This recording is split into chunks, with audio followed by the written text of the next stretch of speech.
Welcome to Doug in Exile. I like checking in with Britain because, first of all, we came from there. Second of all, part of their royal family lives here, even turned down their throne to live here in big money Hollywood mansions. And it takes a little bit of the attention off of the Mamdani victory in New York, which Britain has already shown us the future of that, which if you look at Britain, there are Muslim sexual attacks on the British. They specifically prize pale blonde women. That's part of their conquest. They take over elections. They elect mayors of Muslim descent, and then they bring in leftist Marxist ideas. That's the warning. So I'm going to go into a little bit of this just because this has a Meghan Markle thing where she laughs like two hyenas, which is pretty awful to hear. It will break your eardrums. Welcome to Doug in Exile. You're watching Doug in Exile. Oh! Let's watch Megyn Kelly on Meghan Markle. Two Megans. Obviously, we all know how the world works, where there's what we do in front of a camera for work, and then there's sometimes that stuff that, you know, for social media you'll do in front of a camera because it's about your life behind the scenes stuff, right?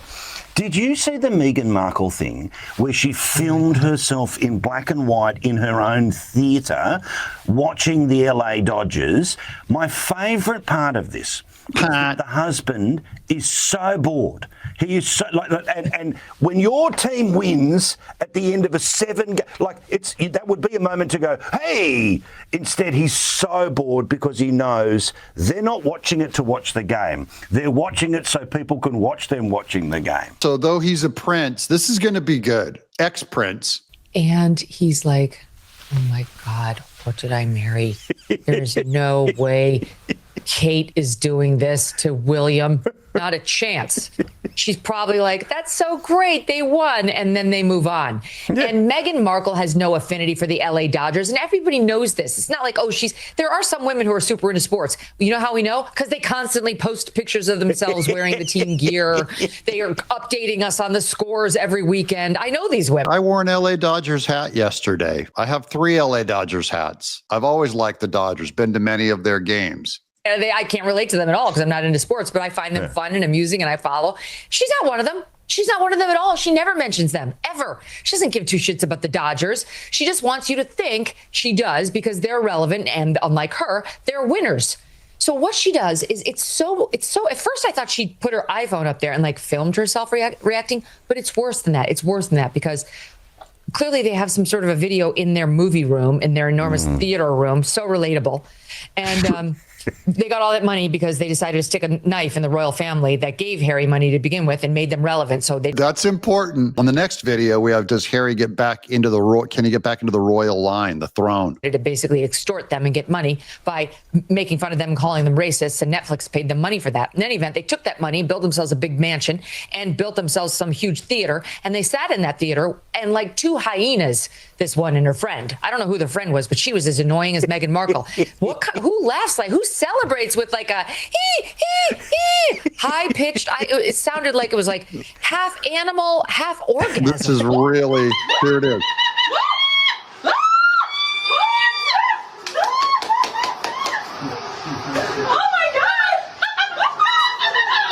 I don't know what I heard in that room, but it was very wrong.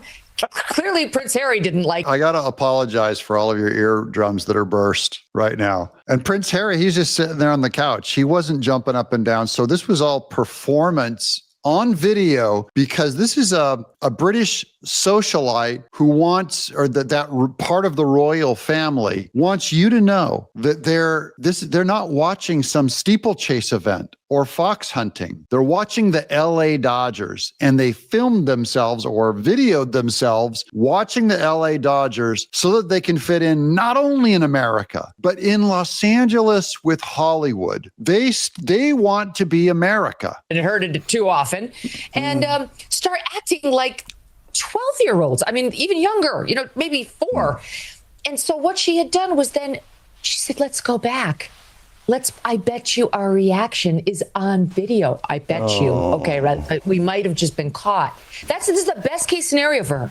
Best. Worst is that she set it up and she filmed herself and then put it out there. She set it up. If you have a video running in your house, you know the video is running in your house. So she's going to pretend to be spontaneous and go, let's check this is my problem with all of social media. Everyone's on camera. It's all a show. Best is that she happened to have been caught overacting in the moment and then said, find me the tape on the security video, which then some minion likely had to do. And she rolled it back and she cut it and she posted and acted like it was organic because she's desperate for our attention.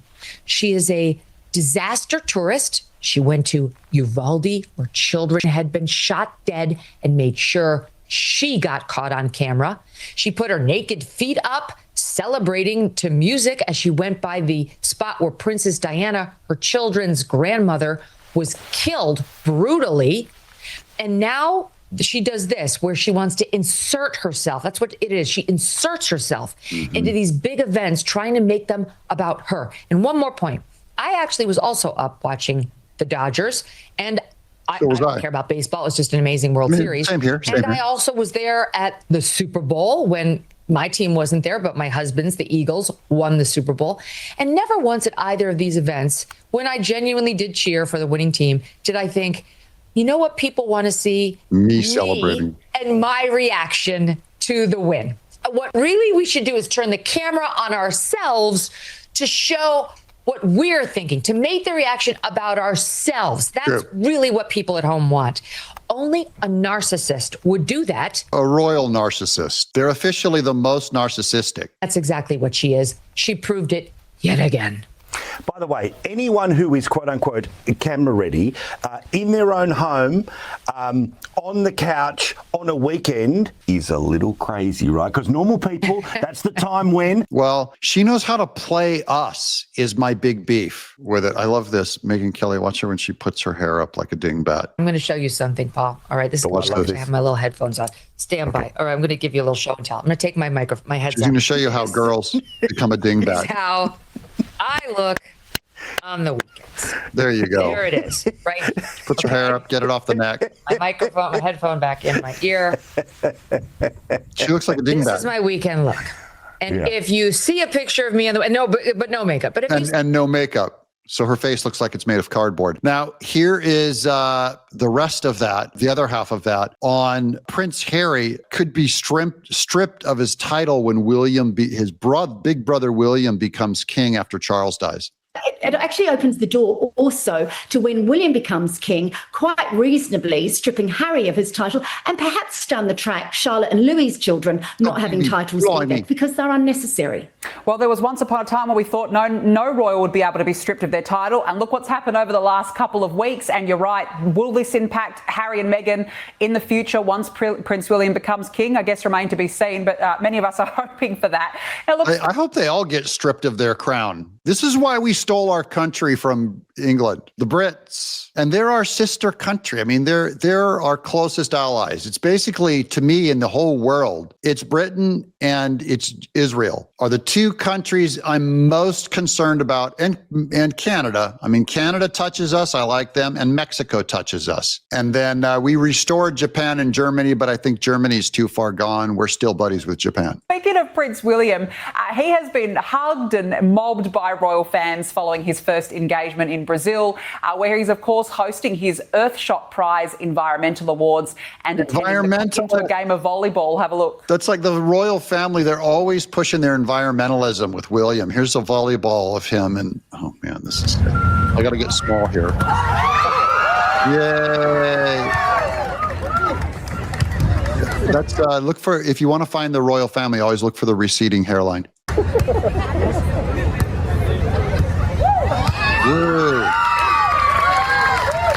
God save the king. It's the future king. Angela, I just love that. The fans love him. I don't. And on that note, I just wanted to show you guys how though we had a rough night last night in New York, there's a whole other country across the pond, a close ally, that has it even worse because they're tied up to the screwed up family in the throne. And this is why we have no king. We're all equals. No one's a subject. I'm not your peasant. You're not my peasant. You're in my audience. You guys leave a chat. I thank you guys for watching. It was mostly that screeching cackle by Meghan Markle that I wanted you to see. The screeching cackle that she deliberately put on camera and released, thinking all of us are stuck on it. I know you guys don't have a lot of the UK news in your feed.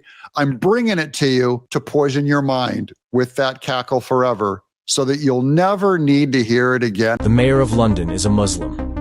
The mayor of Birmingham is a Muslim. The mayor of Oxford is a Muslim. The mayor of Tower Hamlets is a Muslim. The mayor of Newham is a Muslim. The mayor of Sheffield is a Muslim. The mayor of Rochdale is a Muslim. All of this was achieved by only 4 million Muslims out of the 68 million people in United Kingdom. Today, in England, there are over 2,000 mosques. There are over 100 Sharia courts in England, and there are more than 50 Sharia councils. 70% of Muslim women do not work and receive state support and free accommodation. 63% of Muslims do not work and receive state support and free housing. Every school in the UK is required to teach about Islam. The #1 most common baby name in England is Mohammed. This is not immigration, this is invasion. Islam is the UK's second largest religions. Most British Muslims are young and under 19. Muslims constitute 15% of Greater London's population, totaling 1.3 million people. And I'm Doug in Exile. Subscribe.